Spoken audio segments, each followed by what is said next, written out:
getting transport incubators for little babies, it's so important. I mean, my own sons, who are twins, are just coming up to their 17th birthday. And I know, especially like when I was pregnant, I was terrified they were going to be born early, and I'm quite a small person. And, you know, that neonatal care is so vital. So I'm really honored to be involved. And we are absolutely delighted to have you. And speaking about your two gorgeous sons, are you an embarrassing mom? Totally. I think, you know, that way when you go for years and you're fabulous, and then suddenly you kick into, oh my God, you know, we can't go anywhere with you because you're mad.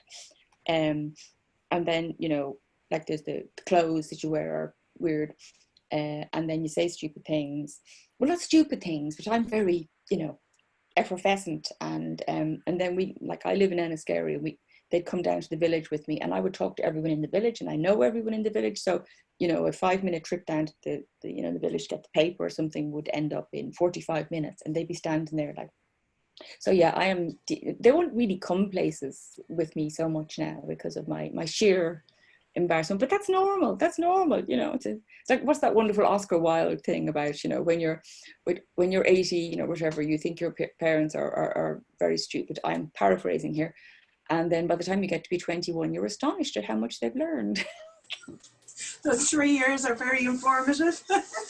And when you were little, what did you want to be? Well, when I was 4, I wanted to be a jockey, because I loved horses. And I'd only really been on the odd horse sort of without a saddle. And I'm short enough, and I'm very glad I haven't, because then when I learned how to ride, it was what they call survival riding without a saddle. And I got thrown too many times. So so I got over that. And then, God, what did I want to be? I wanted to be loads of different things. And I always wrote. When I was a teenager, I wrote, but I didn't think that was a job. So I know that sounds very stupid. This was a long time ago. I mean, I'm 53 now. And when I was a teenager, people didn't aspire to write. You know, there wasn't this great group of people writing fiction now. How many there's young adults fiction, and it's written by young adults. I mean, it's amazing. It's just so wonderful. There's this vibrant, youthful community of writers, but I didn't know you could do that. So I just thought, what will I do? Will I do law? I thought I might do science. I did sciencey things. Then I thought, I did toy the idea of doing physiotherapy. Listen, there was nothing I didn't think of doing. And then I thought, well, I'll do journalism college, and I got in by the skin of my teeth, and that's how I started writing. That's how I thought, well, I can write this way. And do you, when you're writing as book now, do you sketch out the way it's going to be? You know, what's the process that you do? Well, normally I get this idea roughly when I'm halfway through a book. I begin to think about the better book I wish I was writing. I was like, oh God, that'd be much better. This one's desperate. That's pretty much what happens. You know, it's a bit like sometimes when you're, I don't know, maybe you feel it when you're doing, you know, decorating somewhere, and you've got a plan. You go, oh no, you know, maybe we should have done this, but it's too late now, so we better keep going with this. I could be totally wrong, but anyway, whenever I'm writing, I, you know, go through this terrible crisis of confidence, and I think I'm an idiot. So at that point, another idea pops into my head, and so by the time I'm finished the book I'm working on, I've begun to develop up in my head this new theory, and I sit down and I sketch it very roughly. It's very rough because the characters really do take over. I sort of know beginning, middle, and end, but it's, you know, it's like a piece of music. It flows in different directions, and sometimes they won't do what you tell them to do, and it's very annoying. And, you know, and then sometimes you have to go to the shops and buy toilet paper, and that just, you know, ruins the muse for me, I find. Do you kind of lock yourself away? Do you have a process during the day? Like, how does a typical day when you're in writing mode pan out? Well, during non-COVID times, there was a whole, oh man, COVID, so frightening, a very different routine. I mean, I would bring my boys to school and come home, and then, you know, do the normal things that everyone who works at home does, which is throw on a wash and sort of you meander around the house, picking up cups and things. And then I, you know, come in here with my dogs, and I will sit down and I will normally about 9:30, 10:15, and I'll start working. And I would generally work, I'd get up and I'd, drink too much coffee, which I stopped doing, and keep at it most of the day with, we'll say, walk the dogs or hit the grocery shop, and, for the endless, what are we having for dinner? But that's, you've got to keep it every day. It's got to be like that, or it doesn't work. There's no point saying, don't feel like writing today. My job is to write books, and I write a book a year. And not that I'm comparing myself with Picasso, but Picasso had this wonderful phrase about, inspiration will find you, but first he must find you working. So yeah, be working, always be working. And then you jump for your next ideas. And do you watch people? Oh God, yeah. I have to say that's, our meeting people, interacting with people. I love people. Again, that goes back to embarrassing mom stuff, but it's like I love going into my village and you'll meet someone and you'll talk to them, and it just suddenly it just fires up my brain. And then yeah, if I'm in the airport, I'm the one looking at all the people going, I wonder now, are they going away on a holiday together, or are they having a fight, or stuff like that. It's great. It's But do you imagine the personas, of the people in the airport? I'd say now she's his, whatever. Or do you kind of put little stories to them? Well, yeah, a little bit, because there's just something so wonderful, and we're all so different and individual. And I always assume everyone is a good and lovely person until proven otherwise. It's got me into trouble over the years. That's a good way to be, and it's similar to my own. It's got me in trouble too. And you mentioned going on the planes, and obviously go to Australia to do your book tours. What's the must-haves that you pack in your suitcase when you're going? I'm a bit of a snail, so a few times, maybe every few books, I would go to Australia, New Zealand, and they'd be big trips. And I mean, literally, you want to see the size of my handbag, okay? So I like to I have this sort of really old little Kipling wheelie, cabin bag. And I swear it's like the kitchen sink. First of all, I have to have crochet with a wooden hook, okay? And I might never touch it, but I have to have it just in case, because you never know. And then I will have, 2 books, and then I will have the Kindle, because God forbid, there was a time when I would just have to bring physical books, but now with the Kindle, it's great for travel. Oh dear Lord above, what don't I bring? I mean, really. And then I pick all my favorite like bits of, costumey jewelry, and I go, well, I might be in the mood to wear that one, and you never know. And then I'll have some cuddly toy the boys had, a million years ago. And I go, I bring that now because I miss everyone so much. And I have my photographs. And so, yeah, so basically working out, most of the house leaves with me. And how long would you be gone to Australia for normally? Well, it depends. The shortest trip I ever did was 10 days, and did that include New Zealand? And that was savage. But generally, it has to be a sort of a 3-week, really, but I mean, you do Australia, New Zealand, I do Tasmania, so it's beautiful. I love it. I have to say, I love it, and I haven't been for a few years, and it's just wonderful. I'm reading a Melbourne author at the moment, Kerry Greenwood. And she wrote, I don't know if you've ever seen them, the Fabulous Miss Fisher mysteries. And this set in 1920s Melbourne. And I loved the series on TV. And then I started to read the books, and the books are, and I love the series, but the books are 100 times better. Oh my goodness, there's sunlight coming from somewhere. So I'm rereading those, and there's this lovely vision of Melbourne, which is such a beautiful city, and of course it's now going through its own another COVID issue, but it's lovely. But I bring 2 huge suitcases, and then I buy books, and I buy daft costume jewelry, and then I have to buy, oh my God, I must bring another, Kiwi home because we don't have enough. And one of my sons is called Murray, which is an unusual name here, but in Australia, lots of people have the first name Murray. So I would I buy things with Murray written on them. So you've no idea what I'm like. I'm just... And then you have to buy another suitcase to put them all in on the way back. Oh, every single time I go to Australia, I have to do that. You've no idea the cost. Once I bought so many books, I just went to the post office with them and I sent them home, because if you bring them home as luggage, mother of God, you might as well just hand them everything you have in your handbag. And you mentioned earlier on that you have a Kindle and you 2 books usually in the bag. What do you read? What's the genre? What's on the bedside table?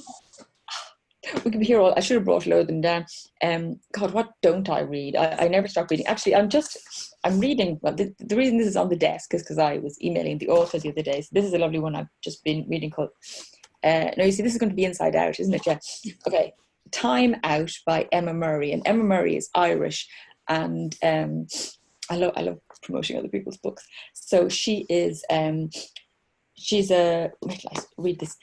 Irish, and she went to live in London 20 years ago, and she worked in finance, and then she started working with where is this stuff about herself? Anyway, she started ghostwriting, so she would ghostwrite a lot of businessy books. She was on 2FM with lovely Jennifer from Jennifer Zamparelli, who I love. God, she's so funny. Eamon and Bridget and Eamon. Bliss. I love Bridget with the flag hanging out. Anyway, so yeah, she's from Dublin. So so this is her first book, and it's about, having a baby and sort of the competitiveness of mothers, and how hilariously funny it is, and the women who are sort of given out to her because everything her child eats was not made organically, and stuff like that. The people, hilarious. So so I'm reading that. As I said, I'm reading. I will always have a few books on the go. I'm reading my lovely Melbourne writer, Kerry Greenwood is her name. She's a modern series, so I'm reading that. I'm reading at the same time in the mornings when I come down, and after I've fed the dogs, I sit there and have my coffee and sort of, come out of the zen zone of sleep. I'm reading a thing called Spillover, which is David Quarriam. It was written in 2012, and it's about zoonotic disease and the next big pandemic. And when you read this, you'll know that the sort of pandemic from a disease the like of coronavirus, it's been coming down the tracks for a long time. I have another question that somebody asked me to ask you, and it was, have you ever doubted your capabilities? And if so, how do you push through that doubt? Have I ever doubted my capabilities? Listen, every day I doubt my capabilities. Still? Oh, God. But doesn't... You see, I think people who don't doubt their capabilities, I want to know what they're taking. Prescribe it to everyone. I don't know. I haven't wondered if it's a very writery thing or if it's just me and I'm weird. Yeah, I'm always doubting my capabilities. I mean, every time, I'm halfway through a book and I'm sort of going, oh, it's desperate and it's terrible and I'm a moron. And my sister and now my son saying, no, Mom, you always get like this now and it'll be all right. I mean, really, that's what it's like.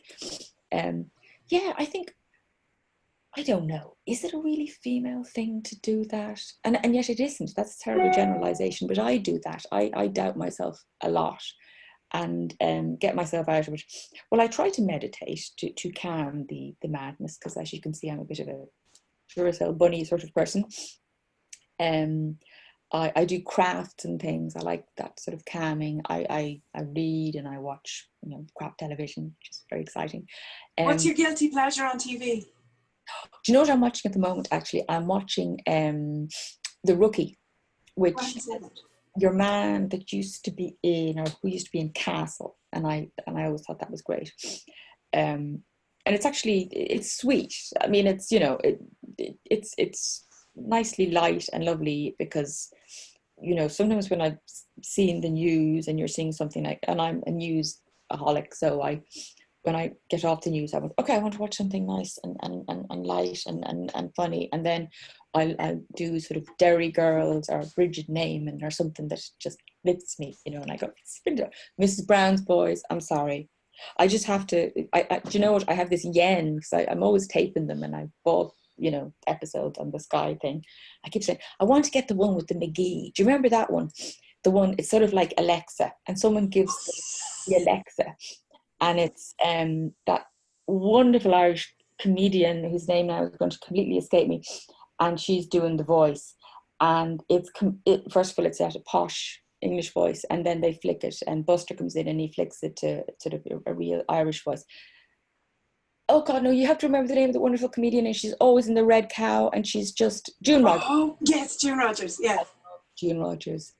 June, I want to come and see you someday. I love her. My mother and I, we had this long running thing. We had to go and see June Rogers because I just think she's the funniest thing ever.